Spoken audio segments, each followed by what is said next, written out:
Okay, so I am going to make sure that we are live.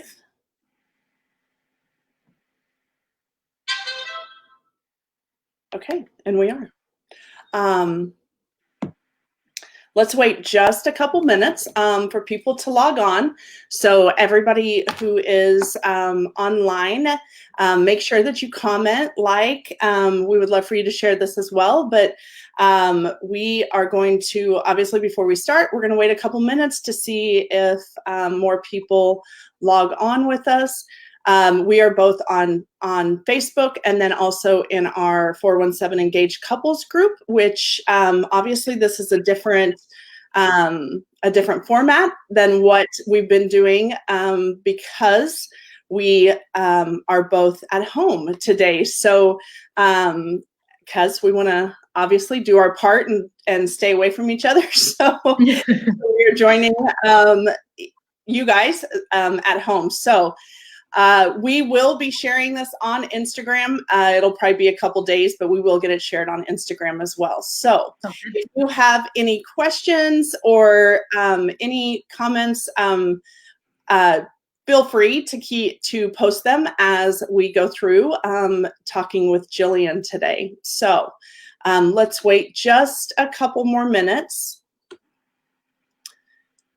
We do have a 417 Engaged Couples group for any engaged couples that might happen to log in. You can join that group as long as you're engaged, and we would love to have you. So on Facebook, it's you can just search 417 Engaged Couples, or you can post in the comments and we can get you the link as well.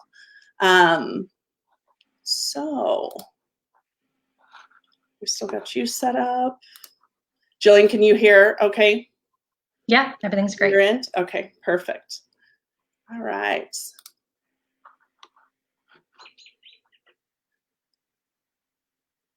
Okay, let's go ahead and get started.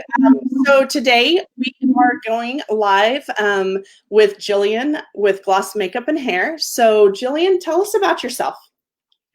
Okay, so I am a professional hairstylist and makeup artist. I've owned Gloss as a business for about 6 years, but we moved it locally to Missouri about 2.5 years ago when we moved here for my husband's job.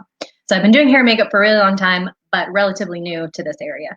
And Gloss kind of started out as just me doing hair and makeup for weddings and special events. I had been working in salons, cutting and coloring hair and all that kind of stuff, and just decided I wanted to go in a different direction so that I could be home with my family a little bit more as it started a family. And so I started Gloss, and like I said, it was just me doing hair and makeup for weddings. And then when we moved here, I saw how much of a need there was for what I do in this region. And so I have actually grown a team, and there's 6 of us now, hairstylists and makeup artists. And we're doing great. We are super booked up for this year and super excited about what next year has to hold as well. Every year we've seen an exponential growth, and just love that we've been able to take care of so many brides. Yes.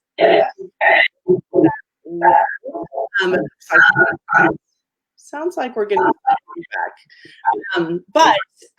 So thank you for being on today, and we're very, very excited about this first topic. So today we are going to be talking, Jillian's going to help us with some self-care, which obviously everybody could probably use a little bit of self-care, whether you're getting married or not. And then we are going to also be talking about wedding day hair and makeup. So, let's, give me just a second.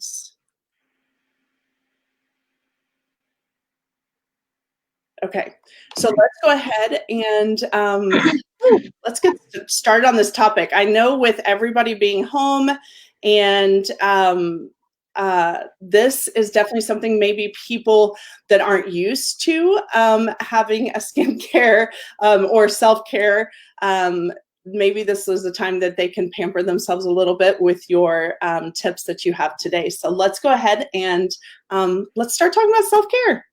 Yeah. So I think this is really, we can kind of find the blessing in this whole situation of the fact that we can all be home and really slow everything down right now and really take some time to do some of the things that we don't normally get the time to do, or we don't normally feel like we can give ourselves permission to do. So I think self-care is extremely important. It's one of my favorite things to do, to talk about, to advise people on. And there's so many different types of self-care. Like, it doesn't have to be something that's so self-indulgent, like, oh, I'm self-care, I'm going to go on a big shopping spree. It can be something as totally opposite of self-care, as instead of splurging and spending a ton of money, it can really be budgeting. Like, that's taking care of you. That's what self-care is. It's taking care of yourself and finding ways that you can do something for yourself that's going to improve yourself and help your situation in lots of different ways, holistically, really. So there's 8 different types of self-care. So there's physical, which could be like your nutrition, your exercise, your diet. Mental, which could be, just your mindfulness. What are your thoughts that you're thinking about right now? Maybe you want to journal about it. There's emotional. So maybe you want to have a gratitude journal. Maybe you want to think about, kind of, where are your emotions right now? Are you really stressed out about this whole situation, or are you just enjoying the time off and enjoying being with your family? Right. So you can check in with yourself there. Spiritual, which is obviously a really big thing for me, and I know for you too. To just take some time to, maybe you want to listen to some worship music, or you want to read a book that you feel like is really going to feed you, instead of something that's a topic that's kind of drain your energy. Intellectual, so again, reading something, learning something. I'm a big learner. I love to always be learning something. So that can definitely be a form of self-care. And then environmental. A lot of people are posting right now about how they are purging their closets, they're cleaning out their garages, things like that. That's definitely a form of self-care. It's getting rid of all the junk so that you can feel like you can breathe a little bit more. And then social is a little bit difficult for us right now, but as we are doing right now, you can see we can still be social even if we can't be there with each other. But there's also another side of social self-care where maybe you need to set some boundaries. Maybe this is a good time to have that hard conversation with someone about what you need as a person to take care of yourself. There's that old adage about you got to put your oxygen mask on before you help others. That's what self-care is. It's taking care of yourself. And there's just so many ways to do it. And then the last one that I touched on a little bit would be financial. So maybe now's a good time to kind of look at your finances. Do you need to maybe build a budget? Do you need to figure out, maybe, like for us individually, my family, we're thinking, do we really need to have cable? Like, we've got Disney Plus, Netflix, Amazon Prime, all these different things. Like, who's even watching the cable anymore? So that's definitely self-care, looking at what your finances are doing. So I think even if you're sitting there watching this with, your fiance, who's like, well, I don't really care about face masks and massages, maybe they care about a different form of self-care that you guys can kind of work on together as a couple. Perfect. Good. I think all of those are amazing tips. And I feel like every one of us, just like you said, just given this time, obviously not everybody is home, but just with this time that we have, really just looking at, and taking the time to, be able to work on some of these things that, and yes, those are amazing topics as far as self-care. Is there any that you are God, what do I want to say? Taking and using during this time? Yeah, well, definitely, I'm not a brain surgeon. I'm not a therapist. I'm not even a financial advisor. You can ask my husband. But I am a professional hairstylist and makeup artist. So I feel like I can really speak to more of what we can do self-care wise, as far as maybe what you would consider a spa day or a self-spa day. So yeah, I would love to share some of the things that I'm doing right now, or that I do normally, even when I'm not in this situation. Just different things that I like to do regularly, daily, some weekly, some monthly, just to kind of just feel like I'm taking care of myself. I have 2 small children. I have a husband that works a lot, and I work a lot. And I think it's just really important to, like I said, put on that oxygen mask, help yourself, because otherwise you're not going to be any help to anybody else. So obviously, I'm really big on the skincare and the hair care. So a couple of the most important things that I think that you can do and that you can focus on any time of year, but especially when you're getting ready for a special event like your wedding day, is exfoliation. That is key. Anytime that you want to have your makeup look really awesome, or your skin, you know, your legs, exfoliation is where it's at. So there's a lot of different ways that you can do that. I'm going to show you a few of my favorite products. Okay. So this is by Dermalogica. This is the Daily Microfoliant, and it comes out as a powder. And I don't know if you can see inside there, but it's just like a loose powder. It's sprinkling all over my laptop now. And what you do is you get your hands a little bit damp, and you just sprinkle a little bit of the powder. It kind of feels like baking soda onto your hands and kind of create like a little bit of a paste. And then you just massage it all over your face and then rinse it off. And it is a beautiful exfoliant for your face. It's called a daily microfoliant because it's gentle enough that you can use it daily. Some exfoliators are a little bit more intense, and you might want to use those maybe like once a week, once a month, or you might just want to leave it to the professionals and have something like a peel done, you know, by your esthetician at your local spa or salon. But this is something that you can do daily. So I usually use more of a gentle face wash in the evenings. I like this one by the brand Fresh because it will remove your makeup, and you can rub it on, like close your eyes and rub it on your eyes, not in your eyes, but on your eyes, to get rid of your makeup. And it does it very gently, and your skin doesn't feel that like yucky, like squeaky dry feeling that some face washes give you. That one doesn't make you feel like that at all. So I like to use that one at night to cleanse my face and remove my makeup. But then I love using something like the microfoliant for the morning because I know a lot of people, and myself definitely, I use some different skincare products at night that help with exfoliation and cell turnover. And so when I wake up in the morning, sometimes I might have some like kind of more flakier patches because of those products I'm using. So then that's where this comes in to really help to get the rest of that off. So exfoliation is key. Same thing, like if you want to get a self tan, you want your legs to look really great for, you know, we're coming up on pool season and beach season. You know, exfoliating your legs, getting all that winter dead skin sloughed off is going to make a world of difference, which then leads into the next thing that I think is the most important, which is moisturization. So once you get rid of all the dead skin, all the flakiness and all that stuff, then you want to go and put the moisture back into the skin, and that's what's going to really give that healthy glow. So let me show you. Let's see. Maybe I didn't grab it, but moisturizer wise, you know, you don't want to get anything on your face that's too heavy in the daytime, because then your makeup's just going to kind of slip right off. So during the daytime, you want to keep it a little bit lighter, but at the night, you definitely can go more of like a cream, like a night cream. But at the daytime, you want to keep it a little bit lighter. And then you definitely want to use my next must-have product, which is sunscreen. And this is really any time of the year. I cannot stress this enough to people. This is not something that you just use when you go to the beach or you go to the pool. This is something you should be wearing every single day, because the sun is the #1 cause for aging. And I know everybody, you know, a lot of people watching right now who are brides might not be worried about aging right now, but trust me, take care of it now, and then you won't have to worry about it later.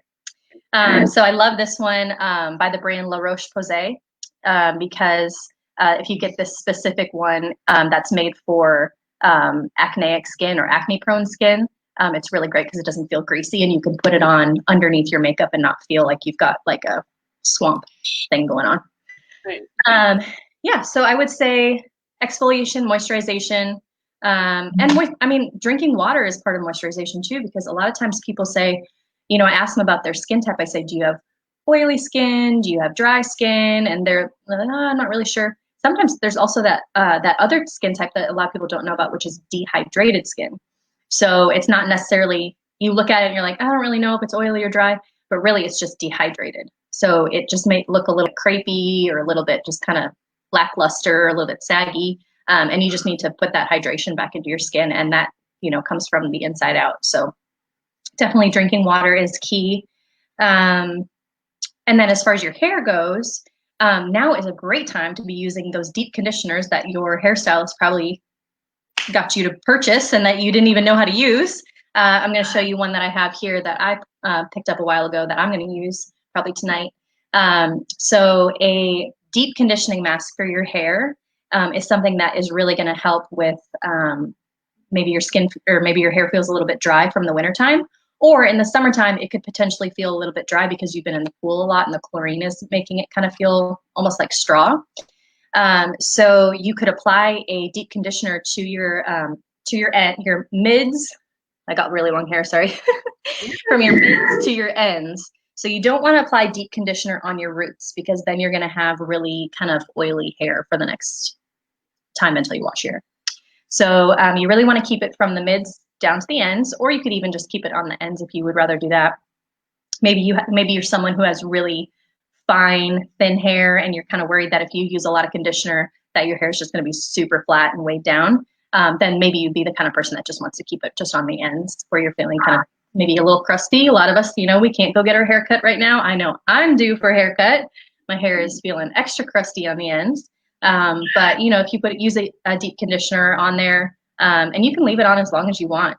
Some of the bottles, they might say leave it on for 5 minutes or 3 minutes. But honestly, if you want to put that deep conditioner in your hair, and then if you have a shower cap, you could wrap your hair up in a shower cap and leave it on. Or you could, if you don't have a shower cap, you could just wrap your hair up in and clip it up, and then you could actually use saran wrap around your head. And really, the whole purpose of that is so that you don't get the deep conditioner all over, your couch or your bed or whatever. But also, when you have a shower cap or the saran wrap on top of the deep conditioner and you're letting it sit there for a while, the heat from your body will really help that deep conditioner penetrate the hair follicle even more. So you'll actually get even more benefit if you can let it sit a little bit longer, and you can wrap it in plastic or a shower cap or something like that. So. Good. Yeah. Feedback. So I'm kind of waiting for a couple seconds, because it's like whenever it goes back and forth, we're getting a little bit of feedback. But I've realized that as long as I wait for a couple seconds, then we're not getting so much feedback. So I love that. So I know for me, this was a topic that I was so incredibly excited about, because when you're a mom and you're doing for others all the time, you are so many times you are the you take care of yourself last. And just like you said there, and I love the tip about, a lot of people who are watching this are obviously much younger than me, and some younger than you, but do it now, because it adds up. So, and I love the analogy of take care of yourself, because you can't take care of those around you. And sometimes that feels very selfish, but honestly, I feel like this time that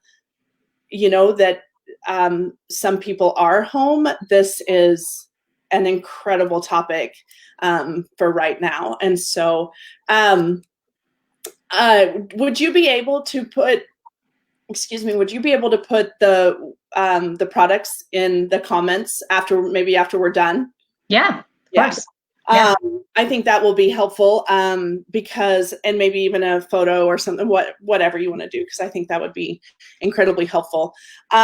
So, and Kate said that she's loving all the tips. So that's good. So, okay. So anything else as far as, that part of self-care? Yeah. So not even necessarily like hair or skincare, but just some of my other personal favorite self-care things that I do when I'm feeling a little bit stressed out, or like I just need to take a minute for myself. I love to take a nice hot bubble bath. But if you don't have a bathtub, or if you don't like to take baths, hot shower is great too. One of my tips for if you are going to take a hot shower instead of a bath is to take an essential oil. This one's a stress relief blend that my mother-in-law actually bought for me. It's so sweet. And if you just open it up and you just kind of like go like this at the wall of the shower, then it lets the steam and everything like that really get the essential oil in the air, almost like you're in like a spa. It's so nice. But if you sprinkle it on the floor, then the water is just going to kind of wash it away. So if you sprinkle it on the wall, that works really well. But I also, like if I'm taking a bath, I'll put it in the bathtub too. But another thing that I love, I'm going to show you a couple, because I have a lot of these. I'll show you a couple of these. I love anything that you can kind of sprinkle in your bath. So these are bath salts. I think my husband got this for me at like TJ Maxx or Home Goods or something like that. It was a stocking stuffer. But you can just pour a bunch of that in your tub as it's running, and it's just going to really soften your skin. If you are someone who has a little bit of maybe like eczema or some psoriasis or something like that, the Epsom salts that's in a lot of these products really actually helps to alleviate some of that like itchiness and irritation. But it also can really, really help because it has magnesium in it, can really help with sore muscles. So maybe you're someone that is really active, you're running outside a lot right now. I see tons of people in my neighborhood taking runs that I've never seen run before. Suddenly they're taking up running because they need to get away from their family probably. But anyways, magnesium really helps with that. So you can take a magnesium supplement like a vitamin, but you can also just take a soak with the Epsom salts with the magnesium, and that's going to help a lot. So I'll show you a couple of these. I also got this one from my mom.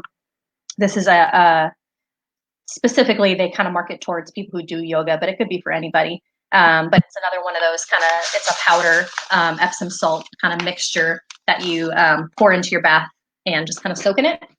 But if you don't want to get fancy, you want to keep it really simple, budget friendly, you can also just get plain old Epsom salt. This is from Target generic brand Epsom salt.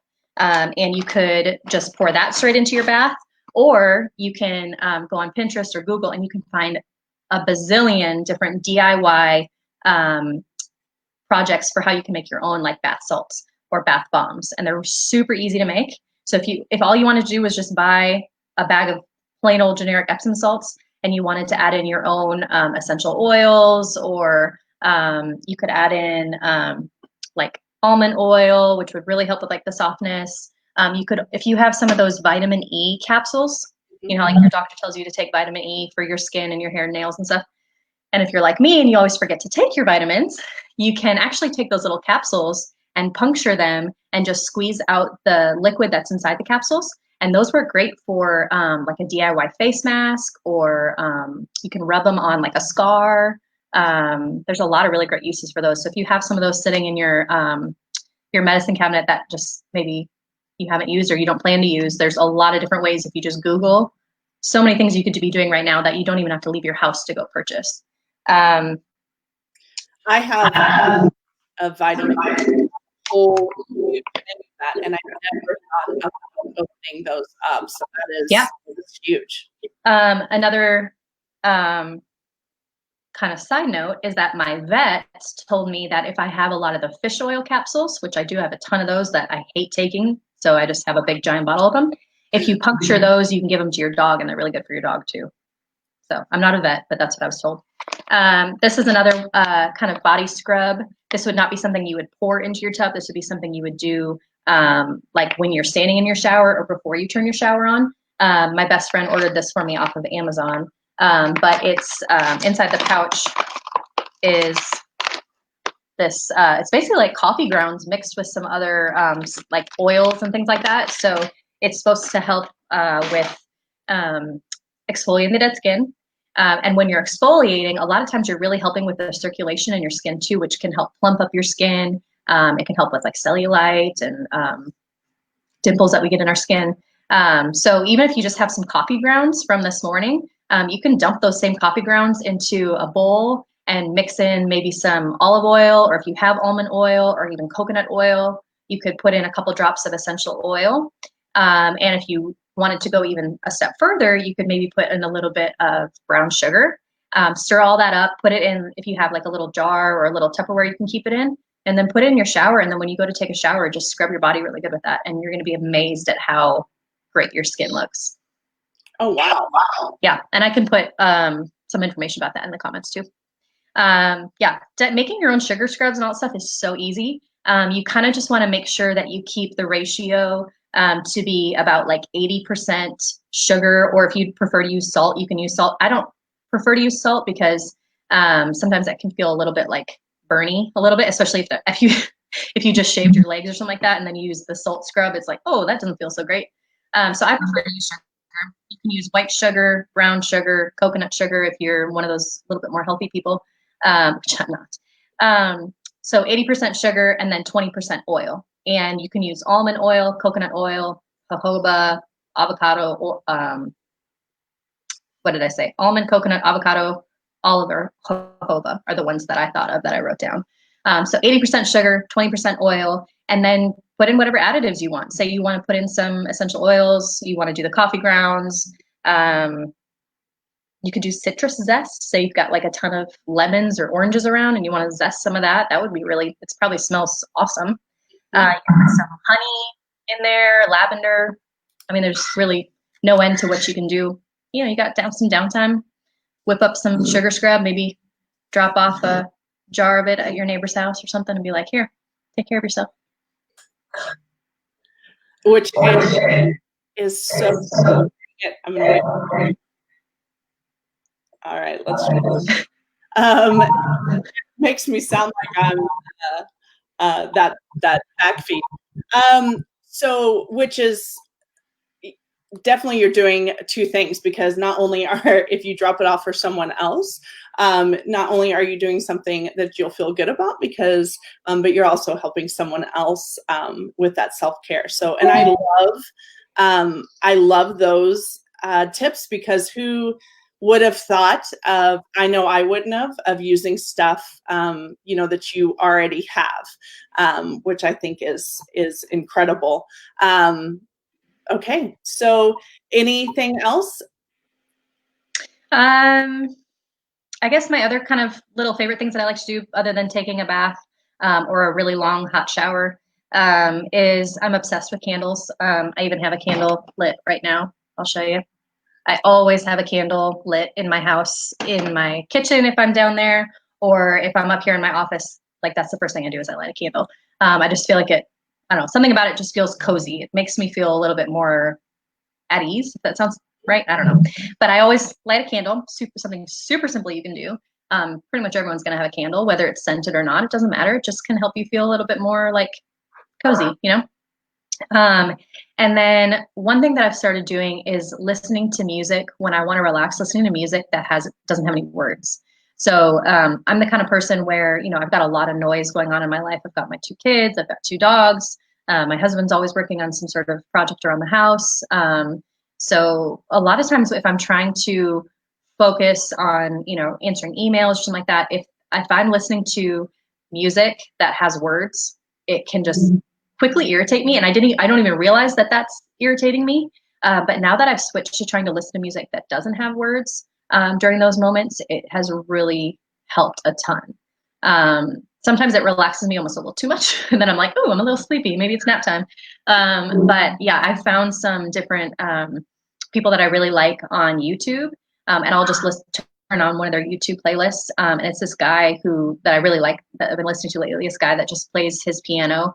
And he plays different songs that I already know, but there's no words. It's just the piano. So I still know the song. I'm still getting the benefit of the songs that I like, but I don't have that extra noise, which can, I don't know, it helps me to focus better, I think is what it is. Right. Yeah. It's funny when you have something, I know for me, the smallest, like if I'm reading something or I'm concentrating on something, the smallest distraction it's just an internal thing that I'm like, wow, we gotta, so, and I never thought about listening to just instrumental music, and that, because I'm not really into like classical music. Like some people are like, oh, listen to classical music when you're in college because it helps you study. Like I don't really want to, like, there's some that I like, but that's not something where I'm like, yes, I want to listen to classical music while I'm working. But if I find music that I already really like, but I can just find the instrumental version, then I'm still, you know, it's like the best of both worlds. So yeah, that would be one of my favorite tips I would say that I've been sharing lately with people. And then, you know, like I have it downstairs.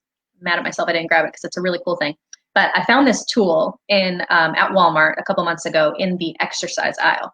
And it's like a big stick that's like kind of an L shaped, but it's kind of curved. And then there's like a ball thing on the end of it. And so you can like wrap it around your shoulder and like pull it up. And that ball thing like gets you right in those sore muscles. So you can kind of get your sore muscles by yourself, which I think is awesome, because I'm sure a lot of our people that are watching right now are, you know, women that are engaged, but maybe you're not married yet. You don't have that person who can like work out those tense muscles all the time, but you can kind of get it yourself with that little doohickey thing. Anyways, it's at Walmart in the workout aisle. I'm mad at myself I didn't grab it. But yeah, I'm always like, I carry my tension in my shoulders. You know, I'm sitting here writing my emails and, you know, probably not the best posture like I'm doing right now. So yeah, finding something like that I think would be really good. Or if you don't have that, if you have got a tennis ball that you can just lay on the, put the tennis ball on the ground and lay on top of it and kind of roll yourself around, you probably look like a crazy person, but that really helps me a lot. And then my final thing that I just love to do every morning when I wake up is just kind of journal and pray and meditate and just read something that's good for my mind and my soul. Just read something that's kind of uplifting and kind of gives me hope for the day. You know, something that's not just the news or my Facebook feed, but something that's really going to help me like cope with what I have to face for the rest of the day. If that makes sense.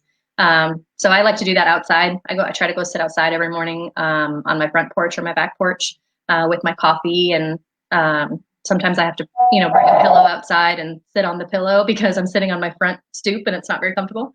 But yeah, I just kind of find like a quiet space where I can be by myself, and you know, even if it's just 10 minutes, it's just like, oh, that helps me so much. And I know you're a big fan of doing that as well.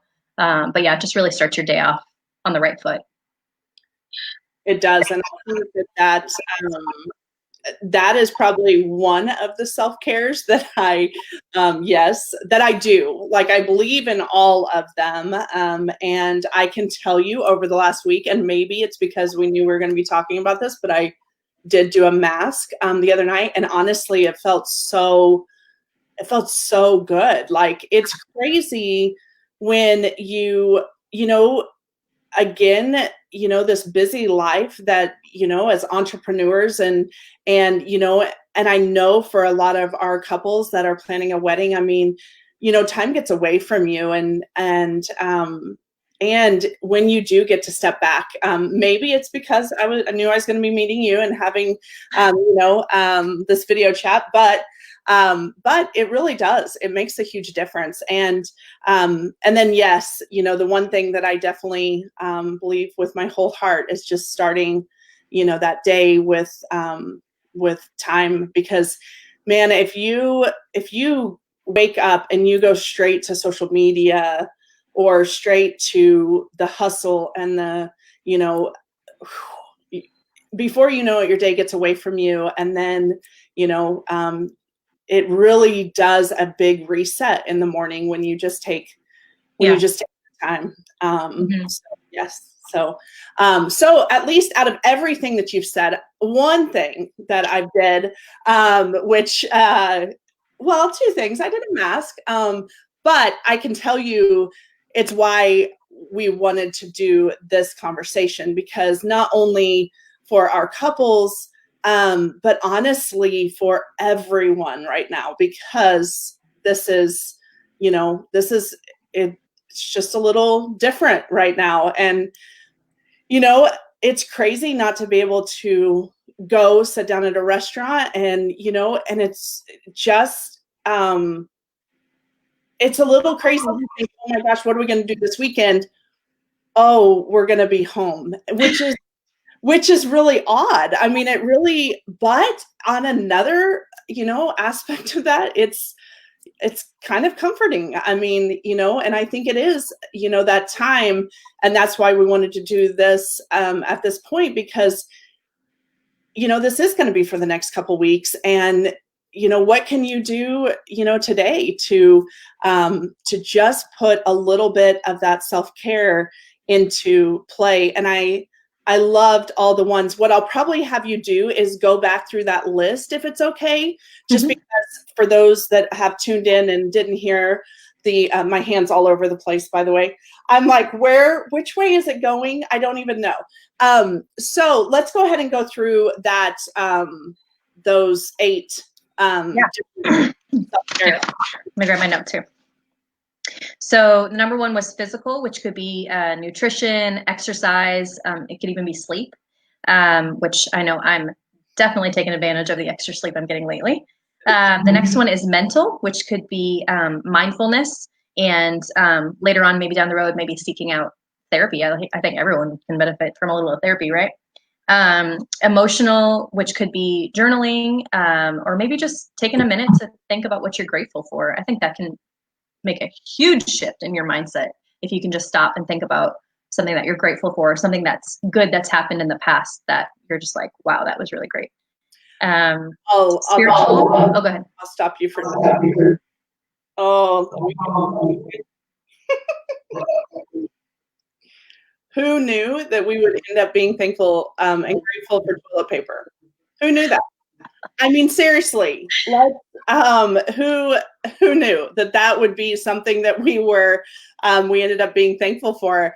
But you're right. I mean, just taking that moment and just taking, that time to really just sit down and think about all the things that you're grateful for, because as sometimes when you're going through something and it's really hard as all of that is, when you start thinking, it's all mindset. I mean, not all mindset, because obviously we're all going to go through hard times. But when you start looking and turning that and saying, oh, well, I'm stuck at home, instead of just thinking, man, I am grateful that I'm here, and I'm grateful that I'm with the kids and I get to spend this time together, or I'm grateful that,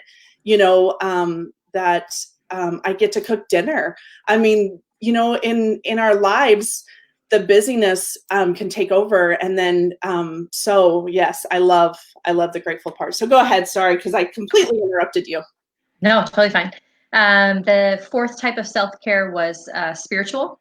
So that could be, worship, prayer, could be meditation, whatever it is that you feel connects you to that kind of part of yourself.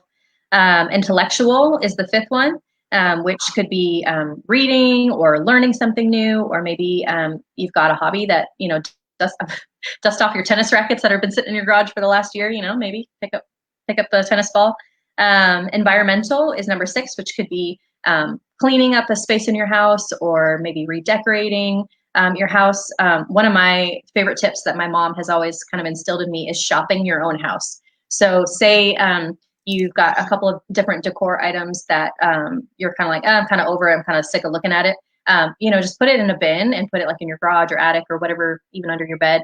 And then whenever you feel like you just need to freshen up your space, shop your own house, shop that bin and be like, oh yeah, I forgot about that. Like, I'm going to put that back out. Or,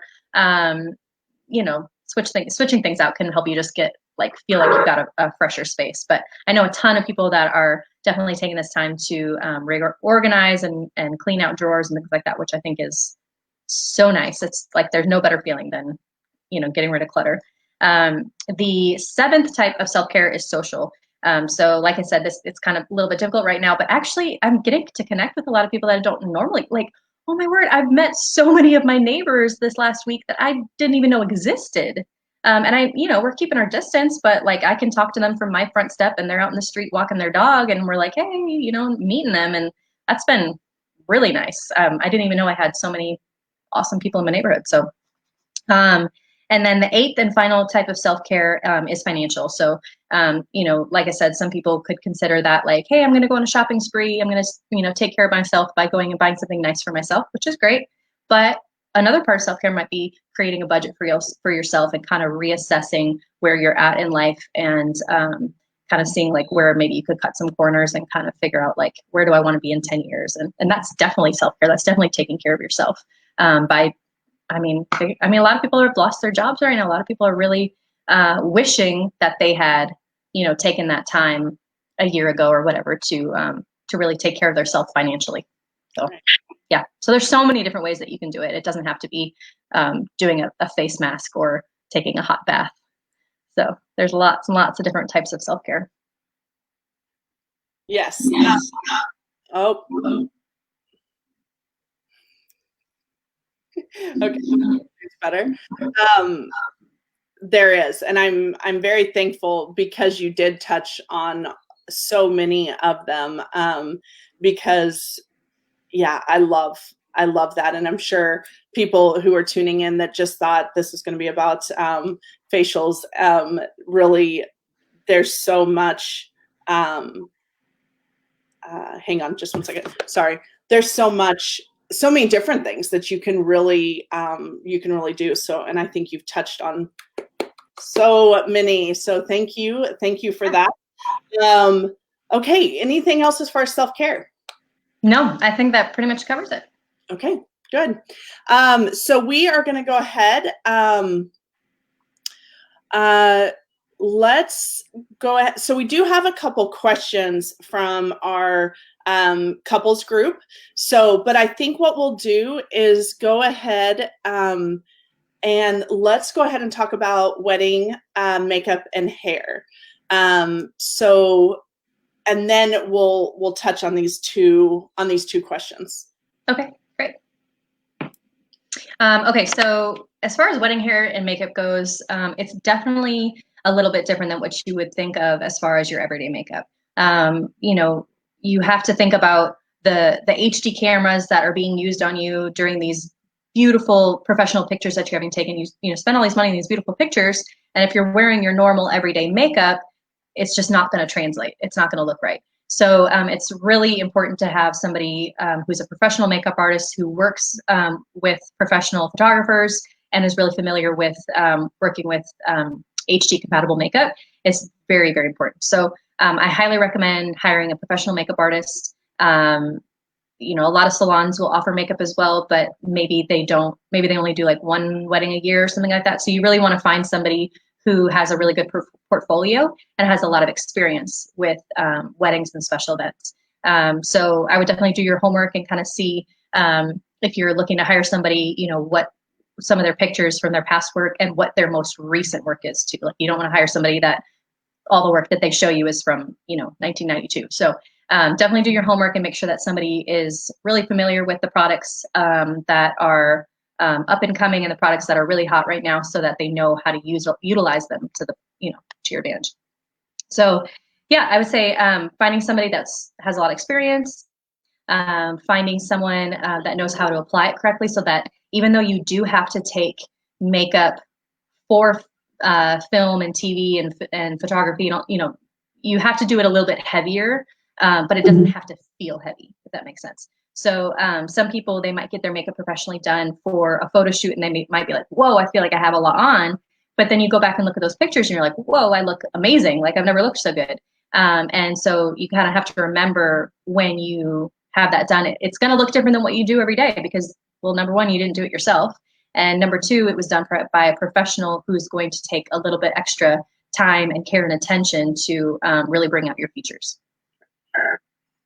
And hang on, let me get that feedback away. So one of the things with photography and makeup, I can tell you that for all the photographers out there, they will tell you that if you have, you know, as photographers, what they truly care about is that there's plenty of time for hair and makeup. Yeah. Because it's going to be photographed all day long. It's going to be something that is, it's going to be in every photo. And a camera is two-dimensional, so it does not see depth. And so what you guys are doing, you know, from there's a huge difference whether you're choosing a professional or whether you're not. And a lot of people are thinking, oh my gosh, I don't know that I want to invest. But I completely 100% agree and believe in how important it is to spend that extra money for hair and makeup, because when it comes to makeup, because the camera is only two-dimensional, you're creating depth with the makeup, which is not really is not something that, you know, we want to go edit that.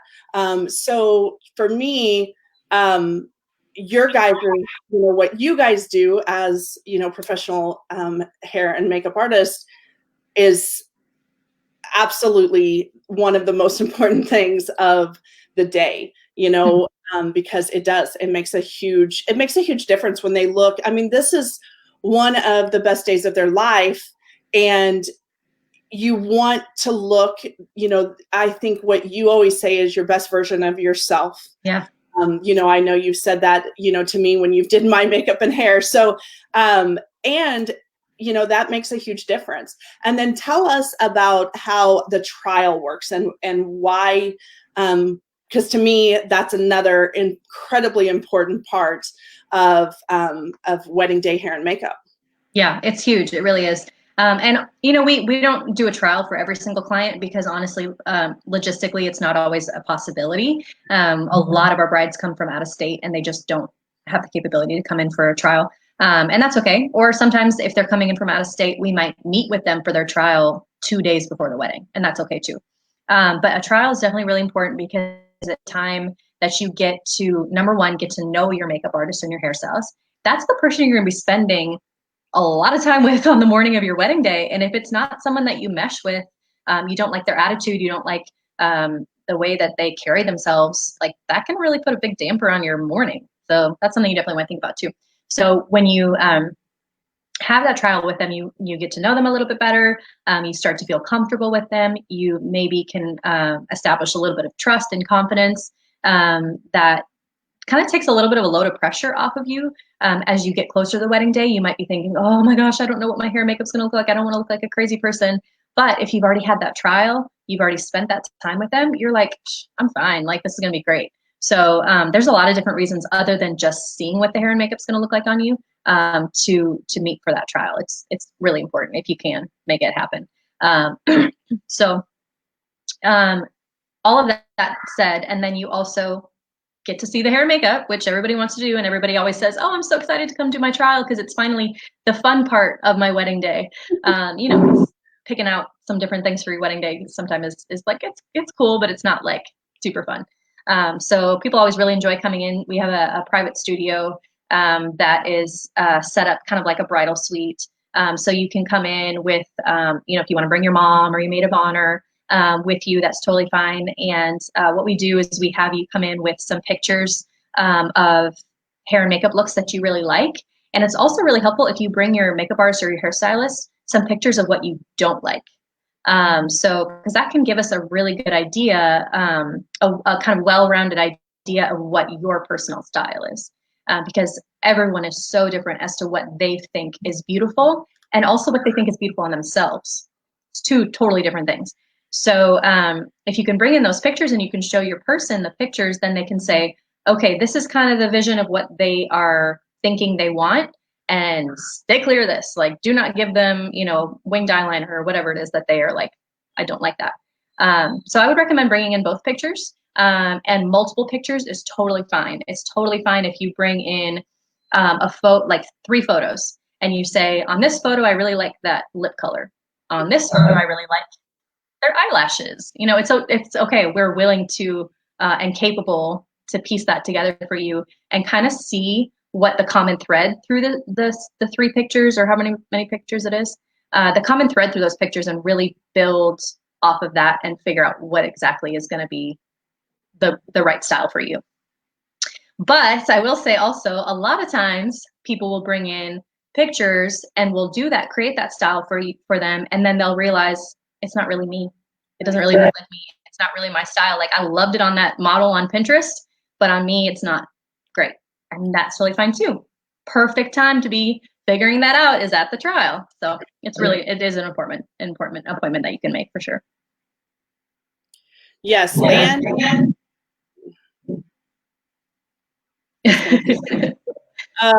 so, another thing about the trial, if you can set it to where you're going to be having engagement photos or something like that, that allows you to see also what you feel like sometimes is, oh my goodness, so much darker or so much, not what you would normally wear, how good it looks in photos. So if you can, arrange that to where you can use them with those engagement photos, that's really helpful as well. Because I feel like it gives you that option. And one of the things that I feel like I personally have to touch on, that I've seen so many times is, as far as when you get professional makeup done, is eyelashes. You know, I can't tell you how many, how it was a big deal for me, but how many, you know, brides that I've been around going, oh my gosh, are you sure these look okay? Absolutely. You know, do you want to touch on that for just a second? Because I could talk about it. It's probably the one thing I could talk about, but yeah, go ahead. Yeah, eyelashes are huge. It's part of the reason why we actually include it in the price of our makeup applications, is because we want everyone to feel comfortable getting them. We don't want anyone to be like, oh, I don't know if I really want to get them. I don't really want to pay the extra money for them. We're like, no, we want you to have them because you're going to love it, the way it looks. So we're just going to include it in the price. So that's part of why we built it that way. But yeah, it makes a huge difference in photos, in video, in person. And there are so many different types of eyelashes. You know, you don't have to have these big, giant Halloween lashes. There's so many different types, so many different textures, thicknesses, lengths. If you really, it's something that you're really, really concerned about, I would recommend getting something that is like a silk lash, or a like faux mink is what you might see on the package, because those are going to be like really soft, really natural. The lash itself, like the piece of lash, on the really fake, like cheapy looking ones, it's going to look like a stick. You know what I mean? It's going to be really just chopped off on the end. But the really beautiful, natural looking ones that I prefer are much more tapered on the ends, so it looks a lot more natural. Because when you look at someone's lash, it's not like a piece of hair. Like a piece of hair is just like a chopped off line. A lash is a little bit more, you know, tapered. So look for something like that. And a good makeup artist is going to have a really great range of lashes that they carry with them in their kit, so that you can find something that's your style. Because again, that's something that is super personal and changes with pretty much every client I have. You know, some clients, they are like, give me all the drama. I want them really fluttery and fluffy. And other people are like, I just want it super, super natural. Like, make it look like they're just mine. Like, I've just got really good lashes by myself. So yeah, tons of different ways to do it, but definitely a must have for your wedding day, for sure. Absolutely. I know it's going to feed, so hang on just one second. So yes, and even if, you know, there's a lot of couples that are watching, or a lot of people that are watching that, you know, wear lashes all the time. You know, I gave my son's girlfriend a hard time for quite a while because of lashes. And then when I came home with lashes, you should have seen, she gave me a little bit of a hard time. Yeah. Knowing what it does on the wedding day, even if it feels a little, you know, funny at first, you know, if you are not used to wearing lashes and you don't do a trial, because obviously that gets you used to those lashes, but highly recommend making sure that, you know, that you're using someone that is going to do that for you, because it makes a huge difference in photos and everything else. So love that. Okay, is there anything else as far as hair and makeup? We have some questions that I definitely want to touch on, but is anything else as far as makeup and hair, wedding day makeup and hair? No, I think we touched pretty much everything. Just the importance of that I would say is the importance of finding a style that is right for you, not necessarily something that you just think is a really pretty picture that maybe you've seen on Pinterest or something, but something that's right for you personally, with your face shape, your hair type, your skin type, your coloring, like your skin tone and your eye color and all that stuff. But also your wedding day as a whole. You really want the wedding day to be cohesive. So you don't want to be, you know, showing up with like a super dark smoky eye and a bright red lip if your wedding day is more like mason jars and sunflowers. You know, you want to make sure that everything's really meshing well together, so that in those pictures it looks like it goes together, not like you were photoshopped into somebody else's wedding. So that's definitely part of the trial too, that we really, at our company, we really stress is just helping you find that cohesive look. So not only do we ask you to bring in those pictures of the hair and makeup looks that you like, but we would also really like to see what your wedding, like, do you have pictures of yourself in your wedding dress? Do you have any photos of the flowers that you've already picked out, or can you tell us like what venue you've already chosen? What are, you know, just the colors of the day? What color are your napkins? Like, we want to know it all, because then we can help you really guide you in the right direction as to what maybe what that style, the overall look should be, that maybe you didn't even think was possible with your hair type, or maybe you didn't even know was a thing, you know? So. And I know I've watched you do it at quite a few weddings, but I know, you know, another part that you can put into that is hair extensions, because I've actually watched you put them on the day of a wedding. And then also, I feel like, you know, a lot of brides need to realize that if they are wearing a veil, that affects, you know, affects the hairstyle. Let alone, you need to make sure that your hair hair artist, your hair stylist, yeah, I'll be a hair artist, sure. Is either putting that veil in, you know, early, or, you know, what you don't want is to get a veil in and then it fall out or something like that. And that, a lot of that goes with the hairstyle. Yeah, it really does, for sure. We do ask all of our brides to bring the veil with them if they already have purchased it, so that we can look at that and we can kind of place it in different areas and kind of say like, okay, well, you know, you told me you wanted a low bun, and now we're going to pop the veil in, but maybe you're like, oh, well, I don't really like how, you know, because this region right here is what you're seeing from the front. And maybe they might say, oh, I don't really like that, I want to move it higher. Or what I really like doing is to put the veil underneath the bun. Because if you just spent all that money getting your hair done and then you put the veil on top of it and no one sees the bun, why did you get your hair done? Like, what was the point? So putting the veil underneath the bun is a really great idea. But I highly recommend definitely that you have your hairstylist put the veil in for you before they leave. And that might mean you've got your veil in, you know, you've got your robe on and your hair and makeup's all done, you've got your veil in and you're still eating breakfast and they're leaving to go on to their whatever. But you would rather have that than have someone else who has no idea what they're doing putting your veil in for you later on and then have it just not stay at all. The wind can make it come loose. People hugging on you all day, you know, your veil is coming down on your back and they're hugging on you all day, like that's going to pull it out. And I'll interrupt.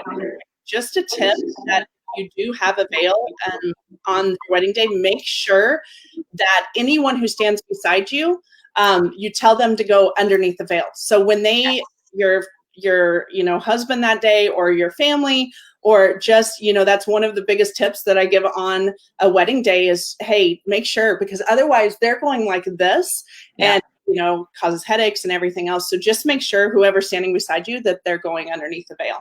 Yeah. But yeah, go ahead. Yeah. Also, you know, you might not even think about when you're picking out your veil how heavy it is. You know, it might even be something that you're even registering in your mind, but you're going to be wearing that for a really long time. So you might not want to pick that one veil that you thought was so gorgeous that has tons of beading and tons of pearls and is cathedral length. You might, you know, if you're somebody who's a little bit, has more of a sensitive head, you might think, okay, I'm just going to stick with something that's really lightweight, maybe more fingertip or elbow length. Perfect. Yeah. Okay, I'm going to give that just 1 second. Okay. So anything else? We've got like 4 questions that we'll try to get through all of them. So and maybe they are, nope. Maria is asking, and she's in our 417 engaged couples group. Is there a benefit of dermaplaning? Is it dermaplaning? Yes. Dermaplaning. Dermaplaning, thank you. Before airbrush makeup. I've read this, but can't find a picture of airbrush application with versus without. Yeah, that's a great question. Yes, there is a big difference for not just for airbrush makeup, but for any kind of makeup. I didn't bring it up here with me. Again, I'll have to do another video with you. But there's these little razors that you can buy. So if you want to do dermaplaning, let me explain what dermaplaning is first. Dermaplaning is when you go to a professional esthetician at a spa or something like that, and they are literally taking a like a razor, and they are shaving off that kind of top layer of what's called vellum, which is the peach fuzz that everybody has. You know, everybody's got a little bit of that on your face and on your body. So it's scraping off that peach fuzz and also a little bit of the dead skin that's on the surface. So it makes your skin really, really smooth, really soft, and definitely helps with the application of makeup. Your makeup is going to look so much better when you get rid of all that peach fuzz and dead skin. So highly recommend getting dermaplaned before the wedding day. However, it is a little bit expensive. If that's not something that's in your budget, then I recommend you can pick them up Walmart, Target, CVS, anywhere in the makeup aisle typically over by where you see like the eyelash curlers and the tweezers and things like that.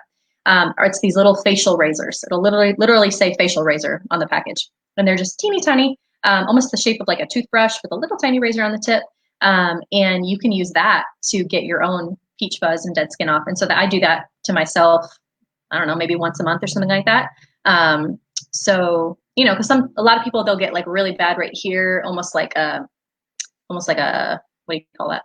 Like a really bad sideburn kind of ish, you know, situation going on. So this is definitely a problem area. And then a lot of times right here, kind of in between the eyebrow and the hairline is another section that a lot of times people have a little bit extra of that peach fuzz. So highly recommend dermaplaning or just gently removing it by yourself at home with a facial razor.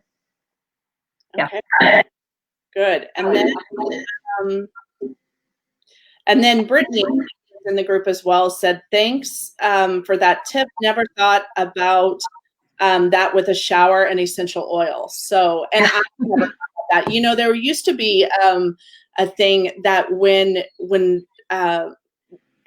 probably 10 years ago, I feel like, and for some reason they took them all off the market, but it was, it's called shower soothers. And yeah, you were sick, man, you get in there and it just, I remember those. It was so nice. It was so nice. But I love the essential oil thing, and definitely share the one that that you showed us earlier, because I feel like that is such a good idea. I mean, I can even see that, like, even if you're taking a bath, to just throw it on there, because you know that steam from the bath. Yeah.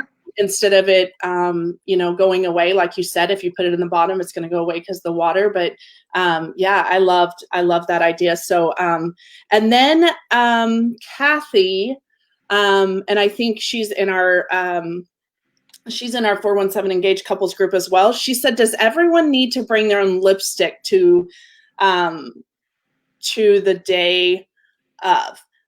So I know what your answer is going to be, but just go ahead. Yeah. So some makeup artists will have you bring your own. We don't for our company. We understand that a lot of the people that are in your wedding party, you know, your cousin or your grandma or whoever, maybe they're not somebody who wears lipstick normally. So you don't really want to have to ask them to go out and buy a lipstick, you know, that they're never going to wear again. And they probably don't even know what shade to buy. They have no clue what to do. They're like just going to stand there deer in headlights. So no, we do not ask anyone to bring anything of their own unless they want to. So occasionally I do have a mom or a bridesmaid that's like, you know, this is my favorite color. It's like my signature color. Can we use this? And I'm like, sure, go for it. But for the most part, we carry so many products in our kit. So we just use everything of our own. We typically, see, I don't have one with me, but typically most of us on our team, we have a makeup palette that has all of our lipsticks, something called depotted. And that means that you kind of break the lipstick off, or you scrape the lipstick out of the tube, and we put it into these little containers. And then we have a metal stainless steel spatula that we can sanitize, and we scoop the lipstick out of the pot and put it onto a stainless steel palette like an artist would use. And then we work off of that. So that way we're not like touching the lipstick to anyone's lips. Everything's very sanitary. Everything's separate. And we also, to further answer that question, is we give everyone a little touch-up kit. So it's going to be like a little clear pot with a little lid, a screw top lid, that we will, again, scoop with the spatula and put the lip color that we used on you in that little pot. And then you take it with you. And then you have something to touch up for the rest of the day. So you don't have to have anything your own. So, yeah. Yes. I'm going to wait for that feedback. Okay. So I can tell you that touch-up kit, I feel like is amazing. Because, you know, your no matter what lipstick you use, your wedding day is a long day. And Yeah. so that that really helps, having that touch-up kit that you can just touch up whether your makeup artist is there or not. You know, even, you know, before the reception or whenever. So, and I know it's not just lipstick that is in there. So Yeah. I know you give other things as well, because I've received one of those a couple times. Mm-hmm. And then Kathy also asked, Jillian, is it okay to schedule breakfast and a light lunch during the hair and makeup on the day of the wedding? Yes. So yeah, we come, part of what's special about our company is that we come to you. So we're an on-site company. So on the wedding day, we come to you wherever it is that you guys want to get ready that morning. So it could be, you know, your hotel room, the bridal suite at your venue, a cabin in Branson, you know, whatever it is that you want to do. And we bring everything, all the hair products, makeup products. We even bring our own chairs and lighting. And all you guys have to do is just sit back and relax and enjoy your morning, which definitely includes, you know, your mimosas and your breakfast and your lunch. And we welcome that. We want you guys to feel comfortable and at home. That's the whole kind of point of why we want to come to you. And yeah, definitely people are always snacking and drinking while we're doing their hair and makeup. Obviously, when it's your turn, your 45-minute slot for you to sit down in the chair, maybe not be snacking, but it happens. You probably don't want to get hairspray on your food, so maybe just eat before or after your appointment. But yeah, that's totally fine, and it's all the time. That's always the situation. Yeah, because we want you to be fed. We don't want you to be. Nobody likes a hangry bride. So Right. Wait for that feedback. So with that being said, you know, you usually start makeup and hair depending on what time your wedding, you know, is starting, and then what time, you know, you know, if you're doing a first look or what your wedding day timeline looks like. Sometimes makeup and hair can be pretty early in the morning.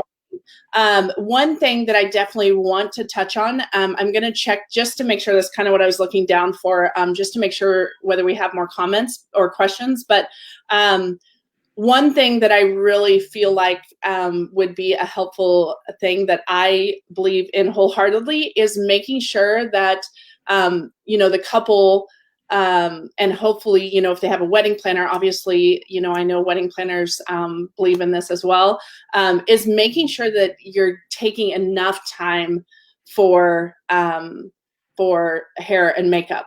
You know, like, oh, my hairstyle is going to be really easy, or, oh, you know, they only need, you know, 30 minutes. I'm like, oh my goodness, no, you've got to talk to them and you know, find out from your professional how long that they need, because it is the most important. You know, what happens in that morning when you're getting ready is going to affect the rest of everything the rest of the day. You know, your photos, your everything.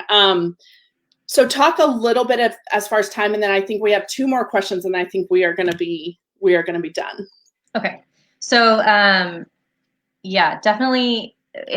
I think a lot of people are shocked when I create their timeline for their wedding day, and I say, okay, you have 10 people that want hair and makeup done. Okay, this is what time we're going to arrive. This is what time each person's appointment slot is, and this is what time we're going to be done. And they're like, whoa, that's a long day. It's like, well, do you want to do it yourself and have it take your usual 10 minutes, or do you want a professional really to take the time and attention to detail? And like you said, the adding the dimension into the face with the contouring and the highlighting, and you know, really getting everything perfect.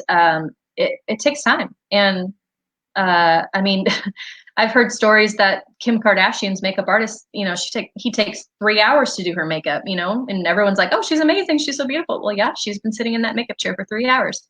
And you know, we don't make our brides sit for 3 hours, but 45 minutes is pretty industry standard for a professional makeup artist. So yeah, we book 45 minutes for all of our bridesmaids, moms, mother of the brides for their makeup. And then for the bride, we like to book closer to 60 minutes so that we make sure she is 100% happy with everything. We want to, you know, really take our time. Not that the other people don't matter, but we want to make her feel extra special and pampered and not feel at all rushed or at all like she can't say, you know, oh, can we switch this or can we, you know, adjust this? We want her to feel like this is her day. She gets to be treated like the queen. She gets a little bit extra time with us. We also do a couple extra steps with the bride that we don't do with everyone else, which is why the pricing for the bride is a little bit more than the bridesmaids. We do a little bit extra skincare prep for them, which, you know, I've told you is so important. Skincare prep is so important when it comes to makeup. And we do skincare prep with all our clients, but with the bride, we really take our time and do a couple extra steps. One of the things that we do with the brides that we don't do with everyone else is we use eye patches. So these are actually the ones that I use on myself that my husband got me for Christmas. But inside this package is some under eye gel patches that go under your eyes. And that's part of what we like to do for our brides because it just really helps with the puffiness under your eyes. More than likely, you probably didn't get a whole lot of sleep the night before the wedding. So you might have some dark circles or, you know, whatever. And it just feels good. It's really relaxing and cooling kind of feeling. So yeah, there's a little bit extra things that we do for the bride that takes a little bit more time, but you can probably, you know, count on between, you know, 45 to 60 minutes with pretty much any makeup artist that you work with if they're professional. Perfect. Good. I'm going to wait just 1 second. So, okay. I think, so we do have a couple questions, 2 more, and then we will be done. And thank you for taking this time. Yeah. Do you like the magnetic eyelashes? No, I do not. I get asked this a lot, actually. Couple different reasons. One, a lot of people touch their face, and sometimes you don't even realize you're a face toucher. Like some people, like you just kind of do it, you know, which we've all learned with all this Corona thing. Like everybody's like, don't touch your face. And you're like, oh my gosh, I can't, like, I didn't even know I was such a face toucher. But anyways, if you are a face toucher, and you touch your eye or rub your eye, there's no glue holding the eyelash on. It's a magnet, a teeny tiny magnet, like smaller than the size of rice. You know, I really don't know that that's going to really withstand you know, rubbing your eye or wiping your eye, which on a wedding day, you're probably going to be emotional. You might need to touch your eye. So that's not reason number 1 why I don't like those. Reason number 2 is you can see the magnet. Like if you look at it closely, if you went to the store and you picked up a pair at Walmart or something like that, you can see the magnet. Like I said, it's about the size of a piece of rice, maybe like half a piece of rice. And whenever I've put them on someone that's like asked me like, hey, I brought these from home. Can you put them on me? And I'm like, oh, okay. And I put them on, you can still see that magnet. They're also really hard to put on. They're not easy. Now, I will say I don't know much about the new things that have come out with the magnetic lashes where you use the magnetic eyeliner. That looks pretty cool. I think maybe that might be something that might be a little bit better. But again, I haven't tried those. I haven't seen those in person. But I would imagine that would be maybe a little bit better than the kind that first came out where it was like your top lash with the magnet and then you had like a bottom lash and you kind of sandwiched them. You know what I'm talking about? Yeah. So 2 magnets kind of sandwiched your natural lashes. And those ones, oh my gosh, those are a headache. So no, I do not recommend those. A lot of people also ask me about eyelash extensions, which I think are wonderful. It's a really great option for someone who might say, I'm freaked out about having you know, my false lash come off on the wedding day or, you know, something like that. Or a lot of brides will say to me as well that they want to have the lash extensions put in so that they have them for the wedding day and they have them on the honeymoon. Because maybe you're going to Bora Bora or Hawaii or something like that on your honeymoon and you don't want to have to worry about wearing a lot of makeup and you just want your eyelashes to look, you know, amazing. You know, you wake up the next morning and he just thinks, oh, you just always look so amazing. Your eyelashes are always so full and voluminous. So yeah, I think eyelash extensions are a really great way to go, a really great thing to look into. So we don't offer eyelash extensions. Gloss doesn't, but one of the makeup artists that works with us with Gloss is a licensed esthetician, and she does do eyelash extensions. So if you're looking for someone, feel free to reach out to me because she's amazing. So perfect. I'm gonna wait for that feedback. Okay. So, one thing that I would, let's try it now. One thing I would definitely recommend, and obviously because we did bring it up, is with that eyeliner, I would be concerned, if they're trying that before for some reason, that it won't come, off when you cry.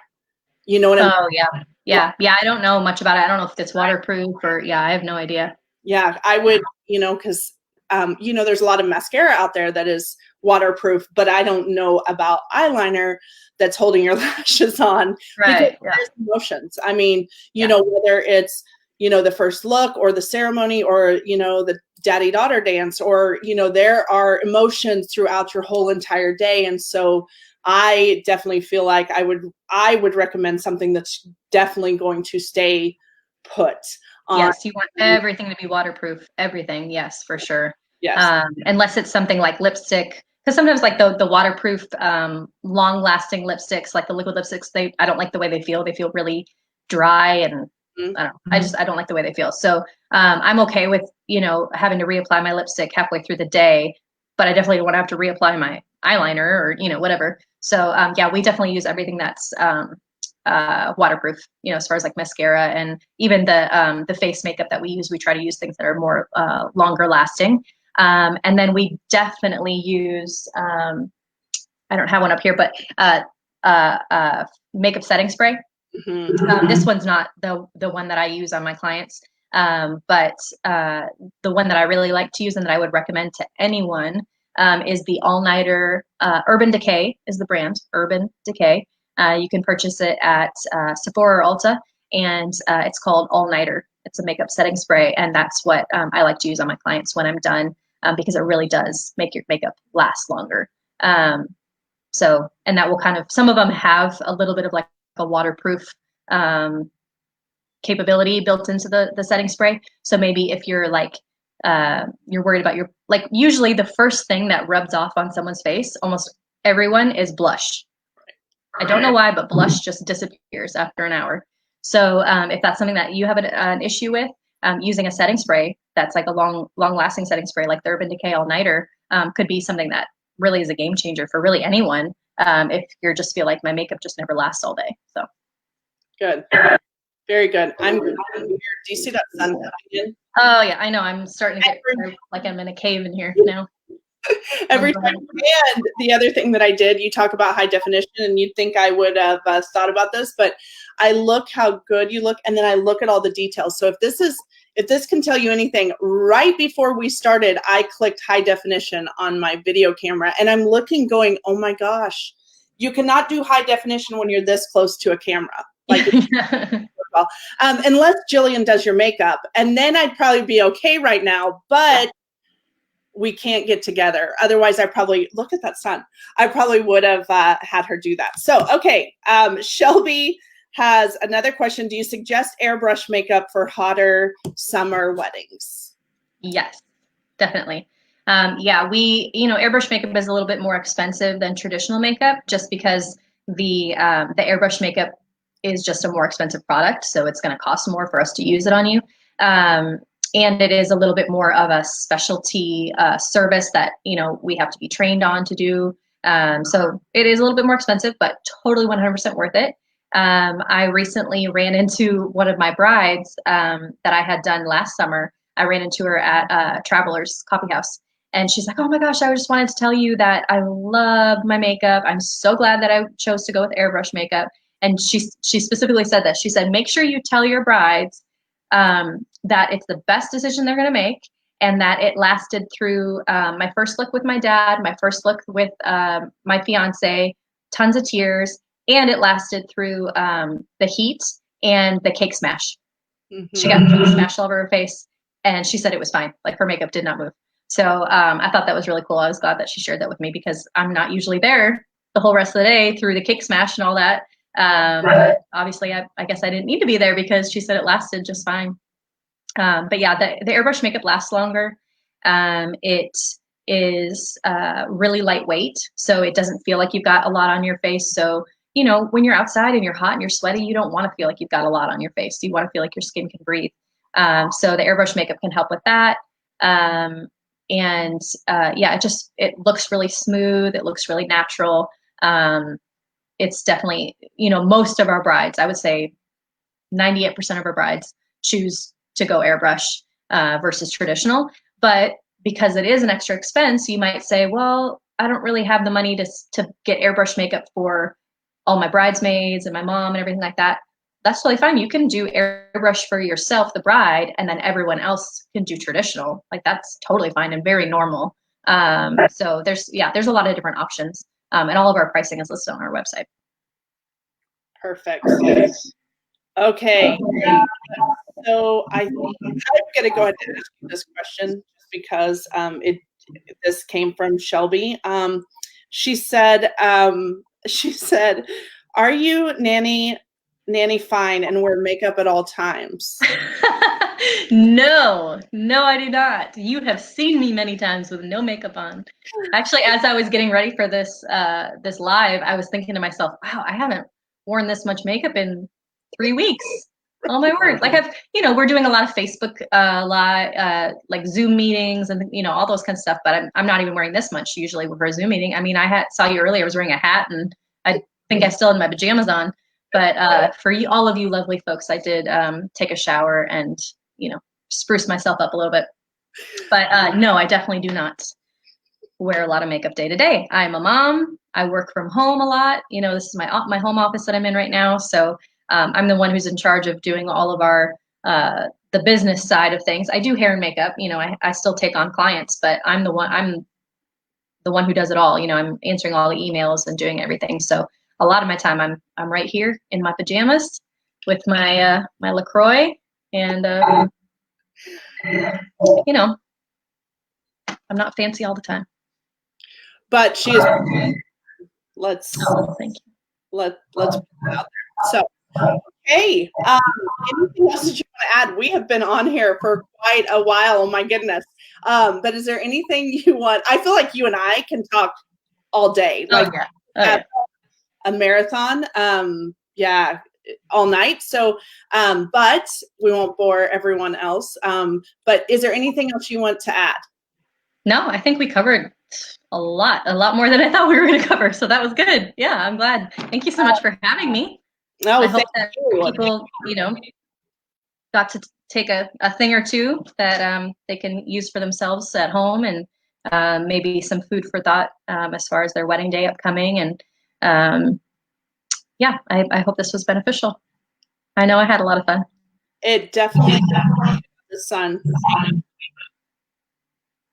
Waiting for that feedback. We're going to fix that. Thank you. Thank you for being here. Thank you for, my goodness, answering all the questions that came in. And then, yeah, just thank you for you know, the self-care and, you know, the information for wedding day hair and makeup, because yeah, I think you've helped a lot of people at a really, really good time. So I'm incredibly thankful for you taking, you know, all this time. And we will, what we've been doing with these videos, just because, especially like today, you know, we've been online for an hour and 20 minutes. So you don't have to watch the whole entire thing. What we've been doing is cutting them into 3 different videos, and we'll put them on our IGTV. So, you know, probably within the next, you know, few days, next week, we will have it cut up so that, you know, someone doesn't have to come and watch an hour and 20 minutes of, but all good content. And I feel like this has been incredibly helpful. I know for me, and hopefully for everybody that has been listening. So, okay. Well, thank you so much. And thank you guys, thanks for being with us with this new format. You know, we realized, we thought we'd be able to stream on Instagram as well. But this is a much easier transition. And, you know, it just gives us a lot of extra options. So So for the next few weeks of doing lives until we can get back into the studio, and maybe we can have Jillian back in, once we can get back into the studio and do lives there. But this will probably be how we do this. It will probably be how we are going to work Facebook Lives, because obviously we don't want to, be around everyone, and we just want to keep everybody safe. So, we will, we're excited. Next week, we'll be here at 5 o'clock every Wednesday. We want to come and help couples with, with helpful tips and, our primary is definitely couples that are getting married. But honestly, I hope that we can always bring something that helps, that truly helps everyone. And I know, just very thankful for Jillian today and bringing that to a lot of people right at probably a really good time. And so I'm really thankful. So thank you for coming. Thank you for joining us. And then Jillian, thank you for being here. I appreciate it. Thanks for having me. If anybody has any other questions, feel free to send me a direct message on Instagram or Facebook. I'd love to answer any questions you have. Yeah. And make sure you give her a love and because she's been amazing. So thank you. Yep, you're welcome. Bye, guys. Bye.